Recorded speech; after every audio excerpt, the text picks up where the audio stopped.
samu ci gaban da a da babu shi sakamakon al'infita. Abin da ke nufi da infita kuma shine kusantowar wata duniyar ko zamani da ya kusanto maka da wata al'ummar zuwa inda kake cikin sauƙi. Za ka iya ɗaukar tunanin wancan al'ummar, za ka iya ɗaukar salon gudanar da rayuwarsu, kai ma ka ƙara a rayuwarka, wanda inda za a tashi macen arewa ta da sai ta ga abubuwa da yawa da bata sani ba.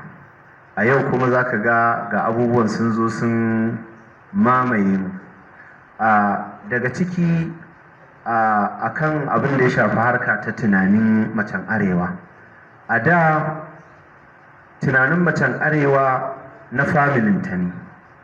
Zai wahala ka ga mace ta huce tunanin familinta, shi kuma family a kewaye yake da addini da kuma al'ada.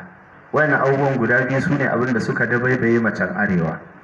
To a yanzu kuma an kai lokacin da mace ta ƙara samun buɗewar tunani da buɗewar ƙwaƙwalwar da tana iya yin tunani nata na kanta da zai iya saɓawa da tunanin iyayenta, wataƙila kuma ya tsallake tunanin ko kuma ya tsallake iya bodar da addini ya shata mata.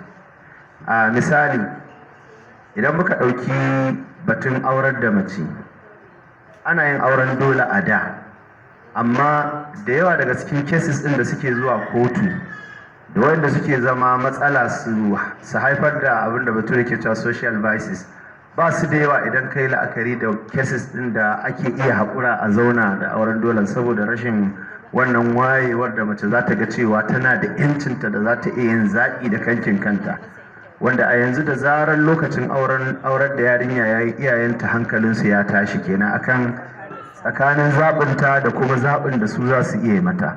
Sannan lokacin da mace ta zo gidan aure, duka nasihar da ake mata nasiha ce akan biyayya, nasiha ce akan sai ra'ayin miji za ta bi.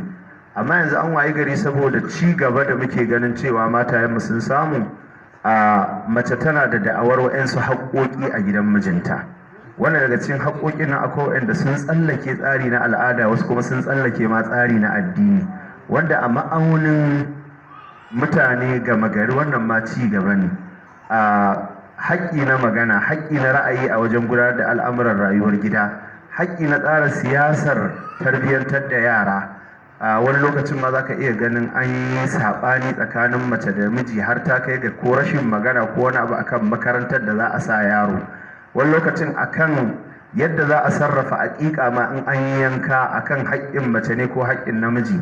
Mace za ta iya zuwa ta bugi ƙirji ko macen arewa ta ce tana da right. An sha a kawo mana ƙara ko mun shiga mediation ko counseling ko wani abu makamancin haka, wanda ƙarshe sai ka ga akan da'awa ce ta haƙƙi, wanda a da macen arewa bata san da wannan ba gaskiya. To idan muka ɗauki kamar irin wannan a matsayin ci gaba, to gaskiya a mahanganmu ta shari'a wannan ci gaba ne da a shari'ance za a iya kiransa a matsayin ci baya. Amma abin da ya shafi ɓangaren soyayya da kula da miji da kuma karya wata gada ta gidadanci da nesanta tsakanin mata da miji, ci gaban da macen arewa ta samu a yau gaskiya ci gaba ne da ya kamata a jinjina kuma a ƙarfafi mutane akan wannan, kuma ya faru ne ta hanyar ganin yadda wasu al'ummatan suke yi. Ina tunawa a 2008 akwai wani abokina lokacin muna almajirci a Madina, sai kakansa suna tahowa tare da Alhaji Amin ɗan tata, Allah ya ƙara masa lafiya, duk umara za su zo tare, to mukan je mu gaishe su. To wannan karan sai muka je mu gaishe su saboda tawaga Alhaji Aminu ta zo, sai muka tarar da kakan nasu, Allah ya gafarta masa, bai samu zuwa ba. Wai shi abin da ya hana shi zuwa saboda an yi musu bukin ɗaya da matarsa, ai reni ne a ce su hawo jirgi tare da matarsa, wanda idan ka lura zai yi wahala macen arewa a da ta jera da mijinta a wajen zuwa unguwa ko wani abu makamancin haka, wanda ko a gida ne zaka ga al'amuran rayuwarsa daban, al'amuran rayuwarta daban, nata kawai ta yi masa da'a, ta yi masa biyayya. Amma yau sakamakon fina-finai da ake gani da kuma sauƙin hanyoyi na sufuri, za a iya tashi a je a ga yadda waccan al'ummar take. Ka tafi Maka ma kawai zaka ga al'ummatai suna zuwa daban-daban, wani ma ya ɗauki matarsa ya rungume ta yana ɗawafi da ita, yana hanawa a taɓa ta. Sai ka kuma wa'ancan suna da ilimin addini, suna da wayewa, to me zai hana mu ma kuma kusancin ya ƙara matsowa a cikin al'ummar mu. Saboda haka sai macen arewa ta samu wannan ci gaba din.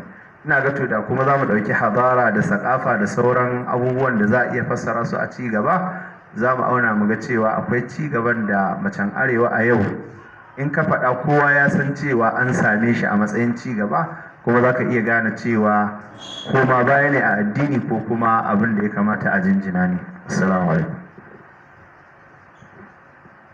Wa alaikum assalam, malam mun gode da wannan bayanai. To yanzu kuma za mu je ga sashen tambayoyi da amsoshi. Mun san cewa kila akwai tambayoyi da kuke so ku yi daga cikin abubuwan da aka tattauna, ko kuma ma watakila wani fanni ne da ba mu samu mun taba a cikin wannan tattauna da muke yi ba.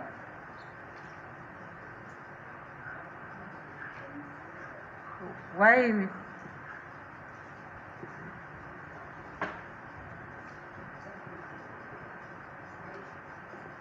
da Allah afuwan, duk wanda zai tambaya ya faɗi wanda zai wa tambaya, sannan kuma ya kokari ya sanya tambayarsa in summary, kada ta wuce da Allah 'yan sakanni, mun riga mun ɓata lokaci da yawa.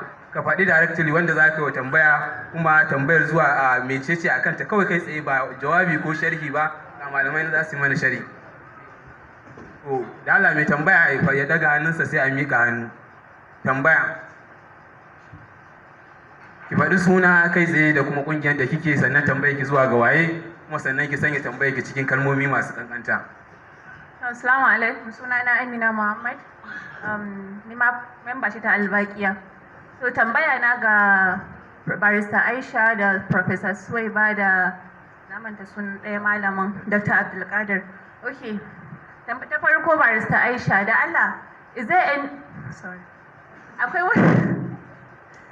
akwai wata hanya ne da za a iya samun daidaito wurin jawabi tsakanin cimma nasara tsakanin improving zamantakewa tsakanin maza da mata, ba tare da an mai da shi kamar gender fight ba haka, ko kuma, sorry ban san kalmar zan amfani da shi ba, amma na san za ki gane, like akwai wani ground da ya kamata a dinga dubawa wurin addressing din like shiga haƙƙin mata da ake yi, da kuma su ma mazan su gane cewa okay wannan ba wai ana faɗa bane saboda ai attacking ɗinsu, akwai wani mutual ground. Sannan for Professor Suwaiba, da Allah ina so ki ƙara mana bayani wurin ƙwato haƙƙin mata both a musulunci da kuma a zamantakewa, sanya ƙarfi ko wurin magana ko kuma wurin addressing ɗin issue ɗin yana da tasiri ne, ko kuma akwai wisdom da kuma emotional intelligence da ya kamata mata su dinga applying ta wasu su samu abin da suke so wurin mazajensu, su ma kuma mazan za su iya amfani da wannan means ɗin ko kuma true karatu, mutane su dinga gane cewa psychology plays a better role wurin fuskantar juna. Sannan su Malam Abdulkadir, a musulunce a yanzu matsalolin da muke samu a wannan zamanin akwai irinsu ne a zamanin manzon Allah sallallahu alaihi wasallam, like for instance a ce namiji baya iya daukan nauyin matar shi, ko marowaci ne, ko kuma mata mai tashin hankali, ko kuma something like that. Idan akwai, da Allah ka dan ba mu references ta yadda za mu fuskanci cewa matsalar yanzu ba wai yanzu ta fara ba, kuma sannan akwai reference a lokacin daɗin ma. Assalamu alaikum, na gode. Abubuwan ga su masu amsa tambayoyi, saboda za mu ɗan ɗau tambayar kamar guda biyu uku, sannan sai mu zo ga su zai kyau in za su yi jocin. Allah sanya ta cikin. Assalamu alaikum, sunana Khadija Zangina daga Inuwar Marayu. Ni tambayar da nake so ne wa malam shine, kamar yadda ya faɗa yanayi ne da yadda barista ta faɗa zamani ne, dole a tafi tare da shi, dole mata sun fita, dole za su je aiki, ba yadda za a yi da haka.